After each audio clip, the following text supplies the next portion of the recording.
Kadis kita ada dua tipe, ada yang cut off sama non cut off. Kalau yang kita itu sekarang itu cut off karena di bawah KTP itu 80% atau sekitar lebih detailnya 57%. Nah kalau misalkan kedepannya benar bisa non cut off, jadi bisa langsung aktif ya gitu. Nah ini juga nggak bisa sendiri Bu Bapak, terkait UHC ini dia bisa sendiri perlu kolaborasi, kalau perlu mungkin kerjasama dengan dinas pendidikan, dinas tenaga kerja gitu, terkait administrasi. Apabila orang tuanya pekerja tetap ataupun punya penghasilan, kita tawarkan BPJS. Ataupun nanti tadi yang sampaikan oleh Pak Kepala BPJS ke PT-PT, ke PT Inidaiki atau ke PT yang lainnya gitu, kita tawarkan gitu.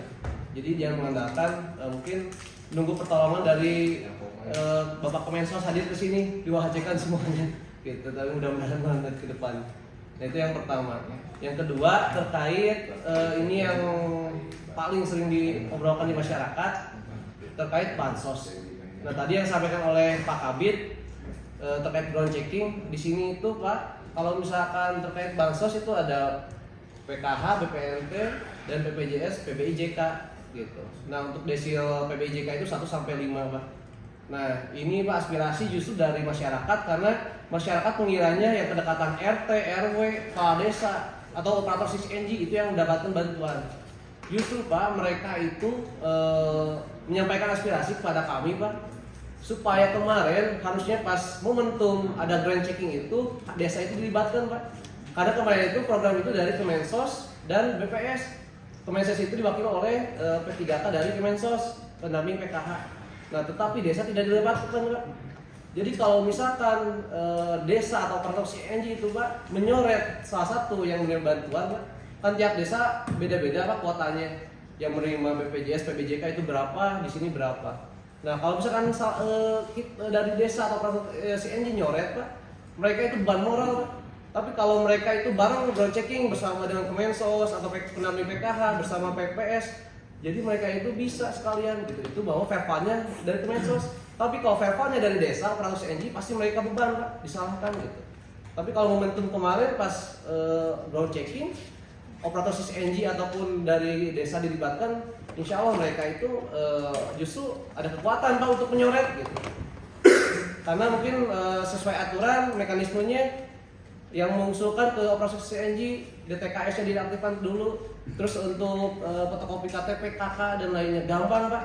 Tinggal ada musdesus, siapa yang dicoret, siapa yang dimasukkan gampang, tapi tidak segampang itu Pak di lapangan. Operator CNG Pak beban moral Pak, kepala desa juga beban moral Pak, gitu. Mudah-mudahan dari kedepannya kalau ada ground checking itu dilibatkan semuanya Pak, gitu. Dan tadi karena yang di ground checking itu hanya 118.000, berarti data yang sudah kemarin.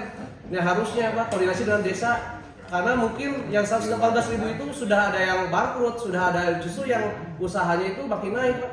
Jadi makanya desa itu koordinasi dengan pendamping PKH, mana yang sudah menjadi pekerja tetap, mana yang punya pengusaha, mana yang ini. Jadi biar ground checking itu udah 2 kali Pak. Jadi kalau seperti ini karena banyak sekarang Pak kejadian setelah ground checking, yang punya mobil tetap dapat bantuan Pak, masih sekarang nggak dicoret ada gitu. Makanya tadi kata rekan-rekan yang lain, boleh kata Pak Ketua Komisi, boleh cek di lapangan Pak. Kalau kemarin pas ground checking dari BPS atau P3K, PKH itu sesuai dengan fakta, gak mungkin ada masalah. Tapi sekarang Pak justru lebih nambah masalah gitu. Tadi yang sampai Kepala BPJS 340.000 lebih yang dicoret gitu. Itu berarti lebih tambah banyak yang dicoret setelah ground checking gitu. Yang mudah-mudahan ada koordinasi juga tadi betul dari PMD juga, dari desa khususnya, supaya data di wilayah desa tersebut siapa yang misalkan bisa digraduasi PKH ataupun yang dicopot dari bantuannya, mana yang bisa diusulkan melalui Pusdeskus. Nah itu Pak yang kedua. Terus terkait yang ketiga Pak, terkait ini ada BPJS di puskesmas ataupun di beberapa wilayah, tadi menyangkut juga kepada data pesertaan, banyak pesertanya yang tiba-tiba dialihkan ke klinik yang baru Pak, Paskes gitu. Misalkan yang biasanya ke puskesmas tiba-tiba dialihkan kepada Paskes atau klinik yang baru. Jadi peserta itu datang ke puskesmas, tiba-tiba udah pindah gitu. Jadi kaget dari pengetahuan. Saya tanya kepada puskesmas, tahu nggak? Ternyata puskesmas juga tidak mengetahui data Pak. Data mana yang PBIJK, mana yang mandiri Pak. Yakin ya? Puskesmas mengetahui nggak? Enggak tuh, Pak Bu Kapus ada, Pak Kapus ada. Mereka dia mengetahui Pak. Nah makanya tadi mudah-mudahan rapat kondisi ini kita mengetahui mana jumlah yang PBI-nya dibayar oleh pemerintah PBD atau mana yang mandiri, mana yang sama pemerintah pusat atau PBJK. Nah itu paling ketua, selebihnya mah mungkin banyak yang mau ditanyakan tapi karena berhubung waktu tidak cukup. Mohon maaf apabila kekurangan. Wabillahi taufiq wal hidayah. Wassalamualaikum warahmatullahi wabarakatuh.